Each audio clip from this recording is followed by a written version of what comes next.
We think of ourselves as this invincible, invulnerable colossus that bestrides the world. We're not. And we are failing to invest where we need to here at home. We are not investing in high-end manufacturing. We're not investing in energy. We're not investing in the agricultural sector. These are our great strengths that we should capitalize on. We're not doing it.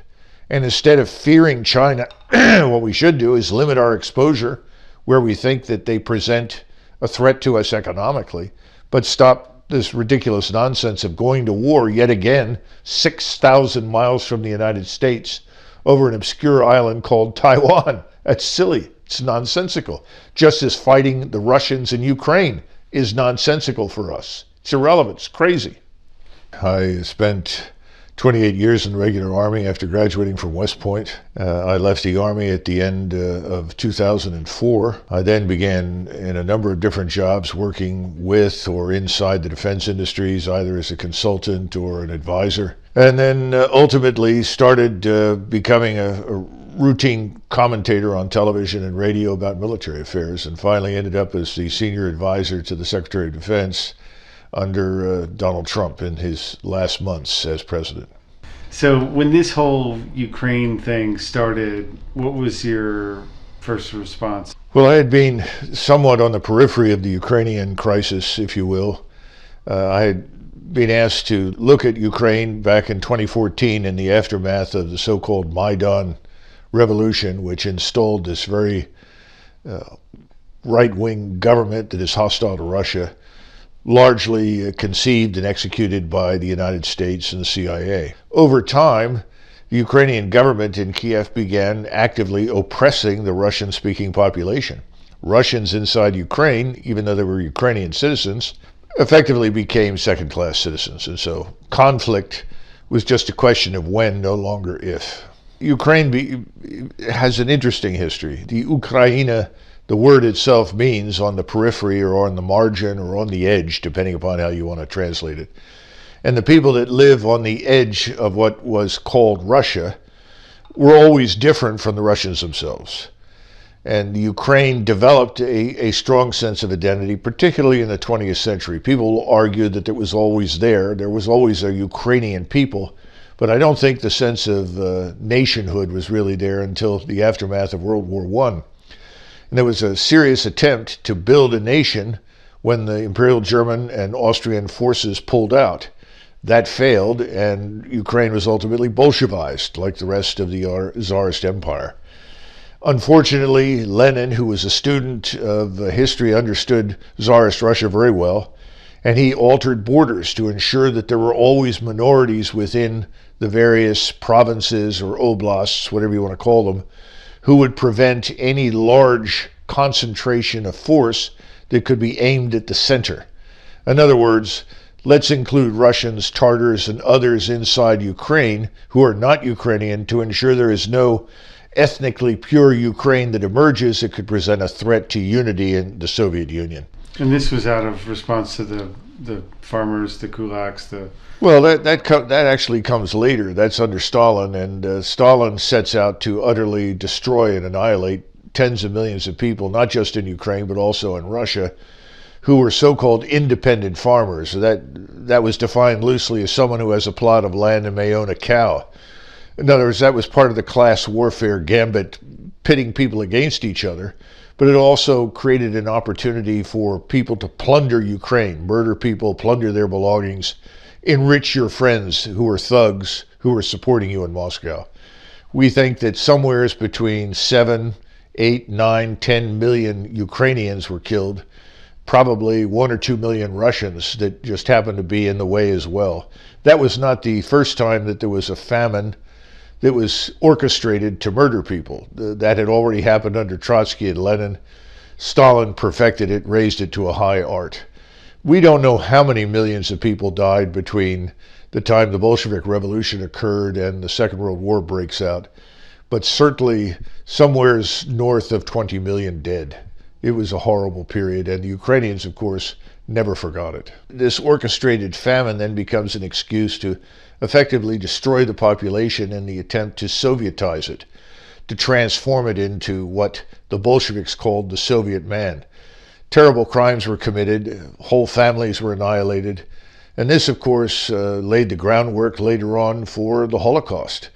The NKVD that was responsible for this murdered large numbers of Ukrainians, and ultimately the Ukrainians then respond with the arrival of the Germans in World War II to a liberation and take out their hatred and anger and antagonism on everyone in sight.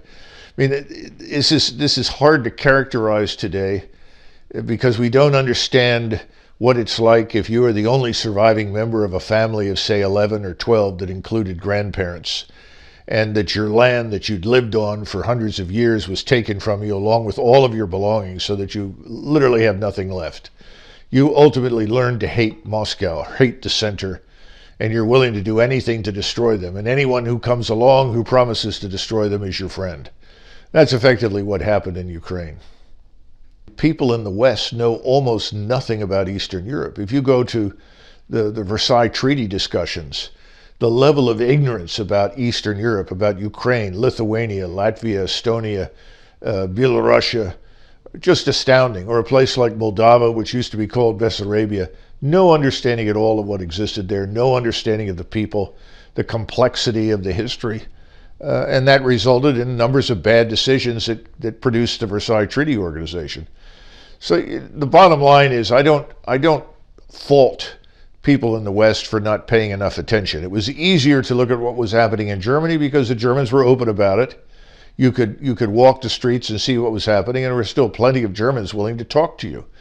That wasn't the case in the Soviet Union, where there was absolute terror, absolute control by the NKVD that ensured Stalin knew everything and everyone else knew nothing.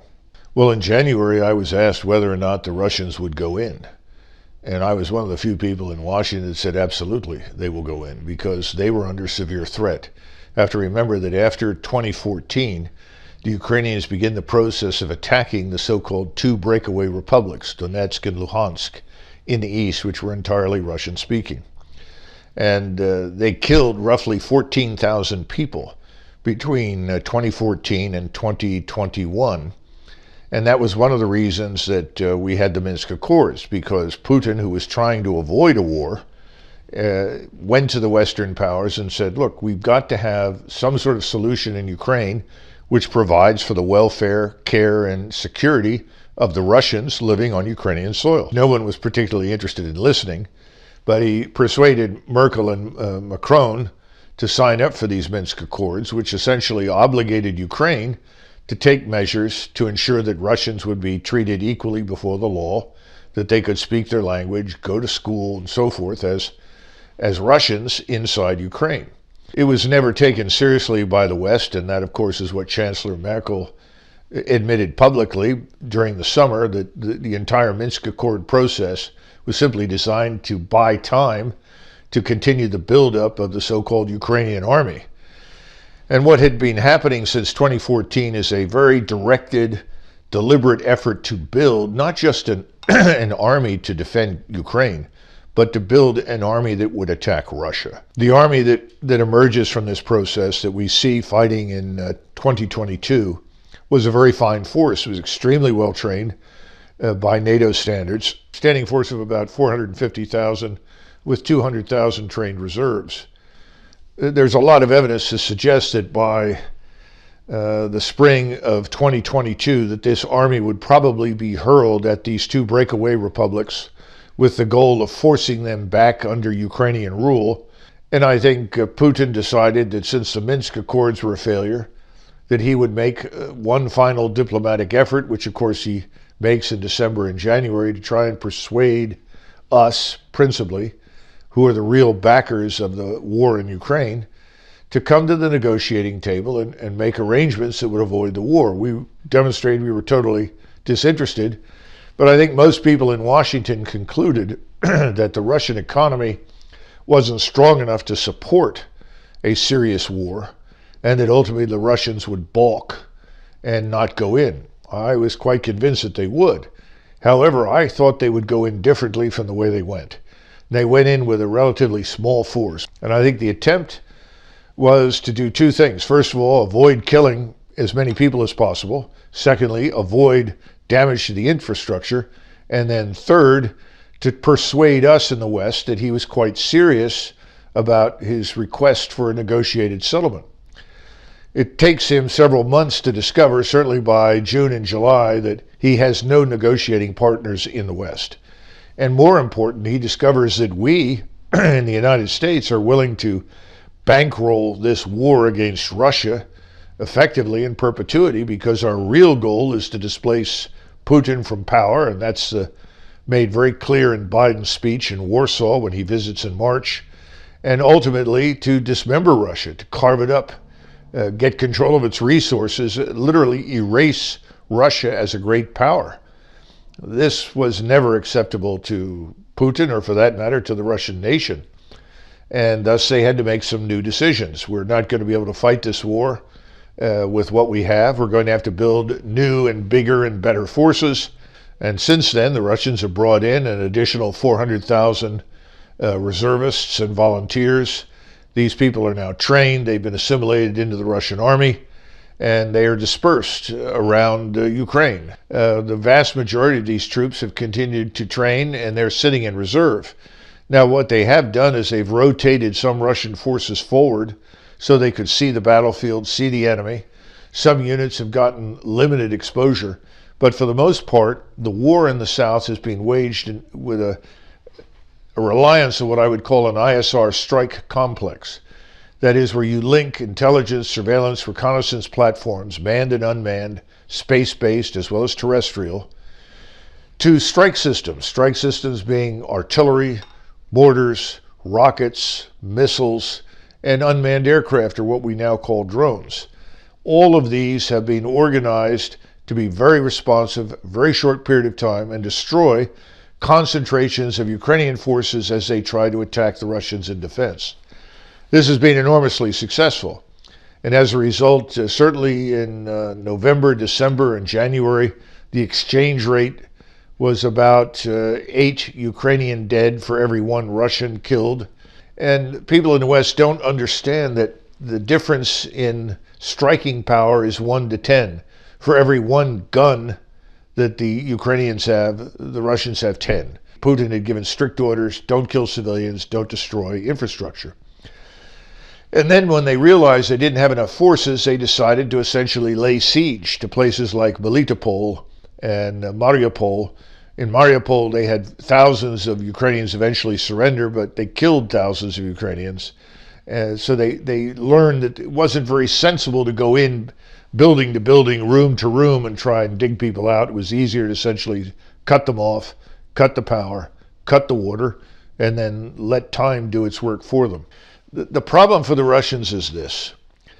We have said that we will not relent, that we are going to fight them until they're destroyed. If you tell the Russians that, the Russians say to themselves, well, this war will only end when we are on the Polish border.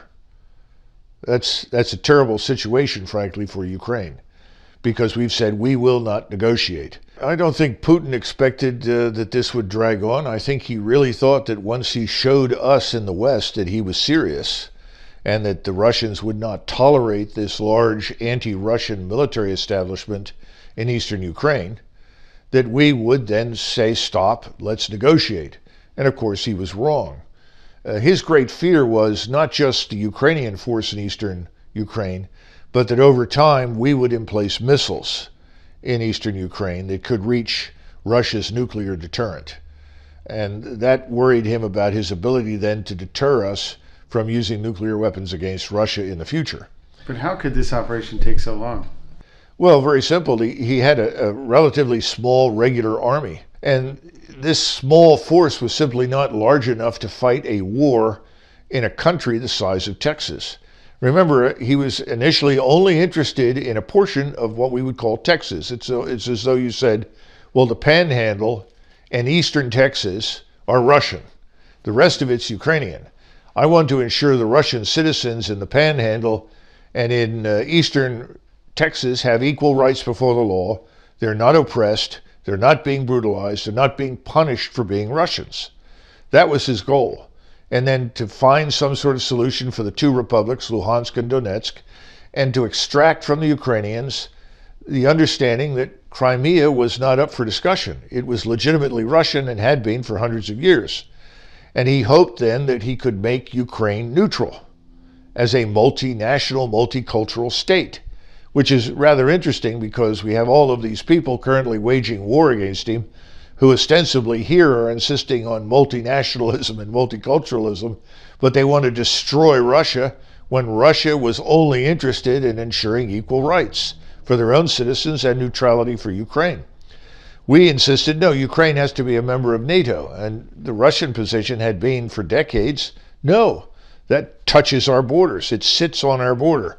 We will accept neutrality. No one's forces there, not yours, not ours, no one's except Ukrainians. And they held up the Austrian State Treaty as a good model for Ukraine. And if you haven't looked at the Austrian State Treaty, you should, because it has worked very effectively. And he was convinced that this could work in Ukraine. Obviously, he was wrong, and that left him no choice but to do what he's done. There are estimates that the Ukrainians have now fielded 3 armies in a row. The first army was largely destroyed in the spring. Contrary to popular belief, the Ukrainians were not winning relentlessly, which was reported in the news media. The exchange rate with the Russians was never good. Then they built a second army in the summertime that was designed to take the offensive against the Russians. That army was largely destroyed by the fall. And then they built a third army, which is now dying. And much of it has died in Bakhmut, along this 160-mile front in the north of the Donbass, the Donetsk Basin. Bakhmut has become probably one of the largest bloodbaths we've seen, certainly since the Battle of Shanghai in 1937. Now there are estimates of 250,000 dead Ukrainians. That's beyond what I had anticipated. I thought perhaps 200,000. I'm being told no, it's much higher. And it's again because of this overwhelming strike presence on the Russian side. The Russians have the advantage in the air, they have the advantage on the ground. And the Ukrainians can't compensate for that because they simply don't have the wherewithal. Whatever we send to them is being destroyed almost as soon as it shows up at the front. I mean, they've been sending these HIMARS systems, rocket artillery systems over there. The drones that fly over identify them, the artillery strikes them, and they're dead. And this goes on and on and on. I was just saying all this aid to Ukraine is at a debt to them. Yeah, absolutely. They'll be in debt for centuries. So. Well, they already are, and there's no chance of ever climbing out of it. I mean, this is the great tragedy. Ukraine as a nation has been destroyed. They started out, we think, with maybe 37 million, 37.5. Remember, if you go back into the early 90s, they had almost 90 million people living in Ukraine. When this war started, there were about 37.5 million. There were already 2 million Ukrainians working and living in the West. In other words, everywhere from London to Rome. Now add to that 10 plus million refugees. At least 2 million Ukrainians that were Russians have gone into Russia. Another 9 million Ukrainians plus have gone into Western Europe. And each day more go there. There are almost no women and children left. You do have some men, but we're looking at somewhere between 18 and 22 million people left in Ukraine. And how many of those men are physically fit and capable of fighting? I don't know what that potential is, but it's way below what people estimated initially. And they're now bringing in women and young boys and men over 40, 50, 60 to come in and join units that have been reduced from, say, 500 men down to 100 men. I mean, this is a tragedy unlike anything we've seen since World War II unfolding in front of us. Well, if you look at the people that are running the show in Ukraine right now, they don't seem to be terribly concerned about the destruction of the Ukrainian nation and its state. That's the best that I can say. They're behaving very much like Stalin. And we now know that the losses during the Second World War were not 20 million. They were at least 35 to 39 million. In fact, when I was in Moscow in 2001, I was told that they had counted 39,900,000 and were still counting based on their access to the NKVD archives. This government seems to think in those terms, that they can sacrifice whole generations of men in order to achieve their aims. I don't see any evidence that it's going to work. And the Russians are not going to run out of ammunition. I mean, we've been hearing about the Russians running out of everything. Their factories, their manufacturing centers are turning out equipment and ammunition 24 hours a day, 7 days a week, in multiple shifts. The Russians aren't running out of anything, but we are. We've just about run through our own war stocks. Same thing has happened in Europe, where the war stocks were never very high to begin with. So you've got the German defense minister saying we can't send anything else or we won't be able to defend ourselves. And I think you're going to hear that from a lot of European states now. Is any of this helping Ukraine? I don't think so. I think the only thing that we've done is played a key role in the destruction of Ukraine. And from the very beginning, I had said to several people, Ukraine is to the Russians essentially what Mexico is to us. If we discovered there was a large army that was built exclusively for the purpose of attacking the United States, and its goal was to, quote unquote, liberate New Mexico, Texas, Arizona, and Southern California from the evil white Yankees, I think we would have acted instantly to destroy that army. The Russians have essentially done the same thing. So there was never any chance that the Ukrainians were going to win an all-out war with Russia. And right now, they've got an all-out war with Russia. Well, you've got a nation of over 140 million fighting a country of, 37 million, now down to somewhere between 18 and 22 million. I don't think there's much chance that the nation of 140 million is going to lose. And then finally, the Russians are sitting on territory that has the resources, the manufacturing, the industry, the technical development that represents about 90% of Ukrainian gross national product. They already control it, and they're not going to leave it. So how does prolonging this war help Ukraine? I don't think it does. I don't see any evidence for it. When you deal with the military and the political leadership in Washington, the key questions that are never asked is, first of all, what is the purpose of this operation? And then someone says, well, the purpose is to remove Putin from power. Well, that's a dumb idea because it's not going to happen. If that's your goal, that objective makes no sense. So give me another objective. Well, we want to hurt the Russians. Well, in what regard? Well, we're going to sanction them. Well, we already know that the sanctions have failed. There's no chance of destroying the Russian economy through sanctions. On the contrary, the ruble is now one of the strongest currencies in the world. And the Russian economy has actually thrived because there are plenty of people in the world that want to do business with the Russians because the Russians have an abundance of food and abundance of resources, mineral resources, oil, natural gas. So if that's the case, that's not a reasonable objective. So give us another objective. We never go through that. Well, if you don't ask the first question, what's the purpose, and come up with something reasonable, the second question is, how do you plan to do this? And no one ever sat down, well, we're just going to drop an avalanche of equipment on top of the Ukrainians. We're going to give them our best intelligence. That should be enough. Finally, what do you want it to look like when it's over? Well, we want Russia to be destroyed and Putin to be gone. Well, again, this is absurd. This is nonsensical. What are you talking about? It is crazyville. So you don't have responsible, mature, balanced diplomats and military commanders talking to you. You're talking to people who are worse than amateurs. They're ideologically blinded to reality. Their hatred has unbalanced them. You know, the first question I ask people when they start, Russia, once Russia's destroyed, then it's just China. Where are these Russian and Chinese armies mobilizing to invade us? Where are these vast air forces ready to attack us and bomb us? Where are these vast fleets assembling off our shore to invade us and destroy us? This is just nonsensical. It's crazy. We are still fortunate in that we do live between two major oceans. We have an enormous strategic advantage over everyone. We've squandered it by making enemies where really, frankly, there were none. And that's very true for Russia. Russia had actually cooperated with us very closely, especially after 2001. And their help in Afghanistan to us in the beginning was absolutely essential. If we hadn't had their intelligence and their support with the Northern Alliance, we could not have gone into that country and stayed for any length of time. The notion that Russia was this unconditionally hostile enemy was never true. I think it is now, and I think it will be decades before the Russians really recover from their experience with us. So, at this stage, it's hard to see anything good happening for us. I don't think NATO is going to survive this experience. I think the Europeans are going to come out of this with new governments. I don't know if they'll happen next week or in 6 months, but I think governments are going to change in Europe. You're going to see new leaders emerge, and their attitude is going to be, why should we follow these Americans? All the things that we don't like about the Chinese, we can deal with here at home.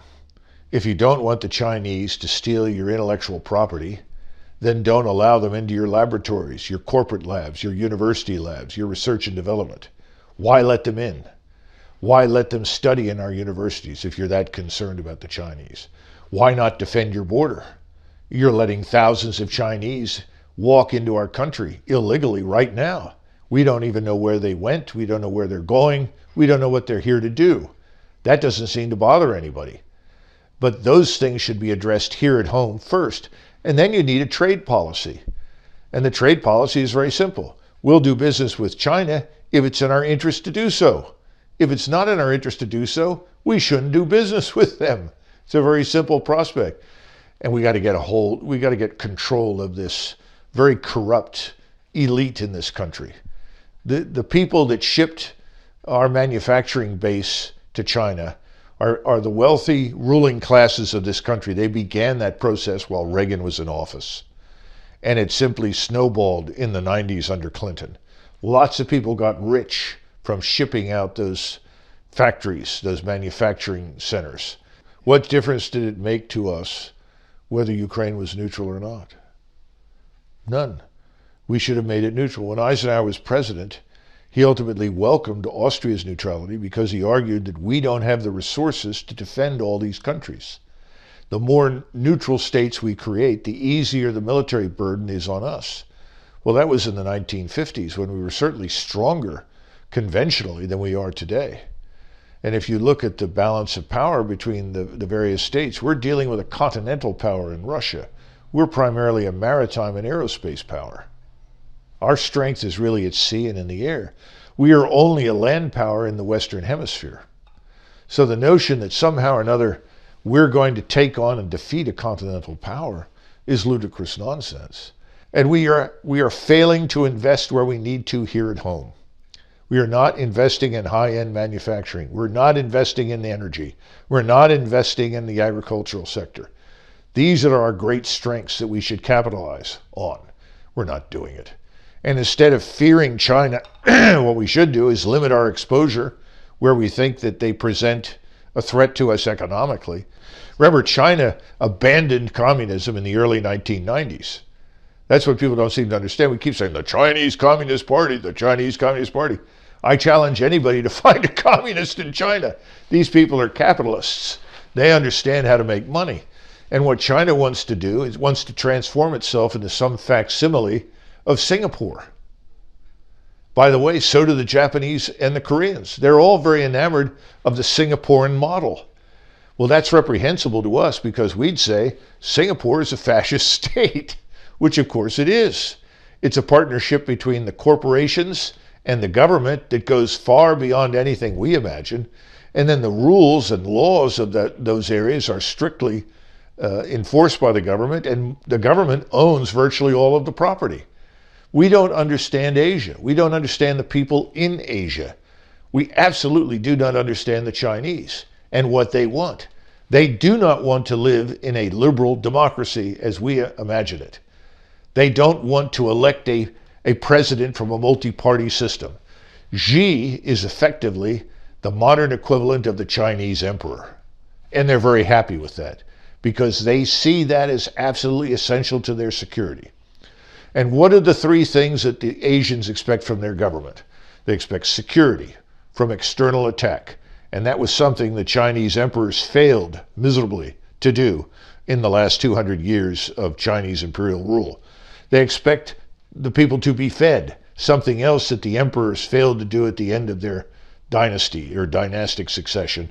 And three, they expect the population to be sheltered. Now, if you look at those three things, the Chinese leadership today has done those things very well.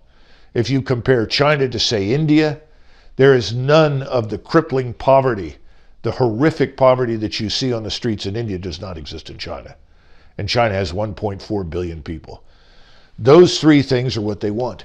We in the United States should be demanding something similar from our own government. Security, number one, for our country. And that has been treated with complete contempt, if not total disinterest. If they were really interested in protecting us, we wouldn't have this wave of criminality sweeping across the country. We wouldn't have these open borders. How many repeat criminals do we routinely apprehend that have been released for all sorts of terrible crimes, who've been deported and keep coming back? What sort of nonsense is this? Why do we tolerate these things? We have a government that seems to be suicidal here at home and suicidal overseas. They're picking enemies that we cannot take on and defeat, nor should we try, and we don't have to. And at the same time, they're doing things here at home that are destructive to our society.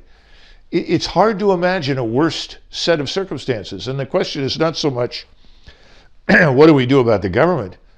What do we do about the American people? Who are the Americans? Where are they? What are they doing? When are they standing up and saying, no more?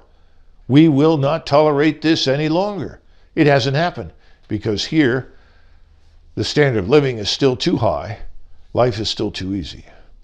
I think the current financial and economic crisis is about to change that. And so perhaps that will awaken the American people to their responsibilities to themselves. And maybe then we'll get a different government that wants to protect us, that wants to feed us, that wants to shelter us.